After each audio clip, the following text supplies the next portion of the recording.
Chaque année, l'Agence territoriale de développement agricole ATDA du pôle 7 organise au sein de chacune de ses filières prioritaires des sessions du cadre de concertation et de synergie des acteurs. Au titre de la campagne 2026-2027 en cours, la commune de Porto-Novo a accueilli, les 11 et 12 juin 2026, la première session consacrée à la filière aquaculture. Un rendez-vous crucial et indispensable pour les acteurs du secteur. Des pas ont été posés, mais sur la base quand même de documents stratégiques qui ont été élaborés et des documents à opérationnaliser.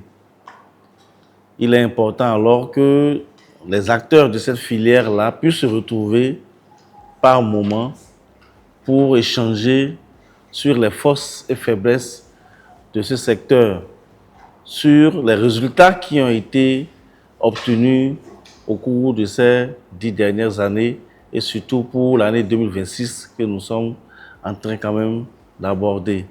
L'objectif donc de cette première session 2026 du cadre de concertation et de synergie des acteurs de la filière aquaculture est d'évaluer à mi-parcours les activités inscrites au plan de campagne 2026-2027, voir le niveau d'atteinte des objectifs et présenter les difficultés.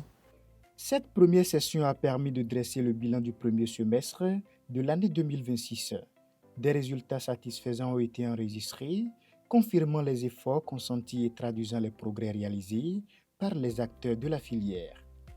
En premier lieu, la filière, moins qu'on le croit, se porte très bien, puisque en termes d'atteinte des objectifs, lorsqu'on a fait, on a eu à faire des comparaisons sur la même période d'il y a 3 ans, nous avons constaté au niveau de tous les maillons, intrants, production, il y a eu une évolution remarquable.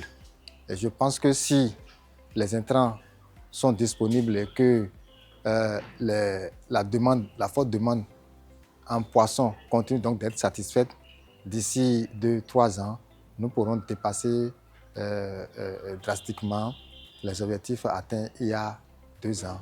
Des efforts sont faits pour accompagner le secteur et ça s'est constaté déjà par rapport aux aliments déjà poissons qui sont suffisamment disponibles. Et on l'a fait constater aujourd'hui, les pisciculteurs, les aquaculteurs peuvent quand même se frotter les mains parce que l'aliment est disponible et le coût est quand même assez concurrentiel. Et donc, il n'y a pas de raison pour qu'on ne puisse pas améliorer aujourd'hui la production nationale. Les acteurs, par la voix de leur président, ont salué l'importance de cette rencontre périodique qui favorise le dialogue, la concertation et le renforcement de la synergie d'action. C'est un cadre intéressant pour vraiment créer une synergie d'action parce que tel que son nom l'indique, c'est un cadre de concertation et les différents acteurs, les différentes structures, les projets, programmes qui ont des interventions dans la filière aquaculture, c'est vraiment un grand rendez-vous pour non seulement rendre compte un peu de leur contribution par rapport au développement de la filière, mais aussi pour se mettre en valeur.